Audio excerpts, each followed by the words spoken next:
કાતિલ ઠંડી વચ્ચે દેશના કેટલાક વિસ્તારોમાં વરસાદની આગાહી રાષ્ટ્રીય હવામાન વિભાગે વ્યક્ત કરી છે। આગામી 5 દિવસ એટલે કે 120 કલાક સુધી વરસાદ ખાબકી શકે છે। બંગાળના અખાતમાં સર્જાઈ રહેલા સાયક્લોનિક સર્ક્યુલેશનને કારણે દેશના કેટલાક વિસ્તારોમાં ભારે વરસાદ ખાબકી શકે છે। હવામાન વિભાગ અનુસાર છેલ્લા 24 કલાક દરમિયાન તમિલનાડુ અને કરાઈકલ ક્ષેત્રમાં કેટલાક સ્થળોએ હળવો વરસાદ જોવા મળ્યો। ત્યારે હવે સાયક્લોનિક સર્ક્યુલેશનને કારણે વરસાદની સંભાવનામાં હજુ વધારો થયો છે।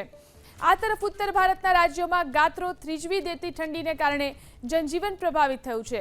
જમ્મુ કાશ્મીર અને હિમાચલ પ્રદેશના ઊંચાણવાળા વિસ્તારોમાં પારો સતત ગગડી રહ્યો છે। દિલ્હી અને એનસીઆર ક્ષેત્રમાં અલગ અલગ સ્થળોએ શીતલહેરની સંભાવના છે।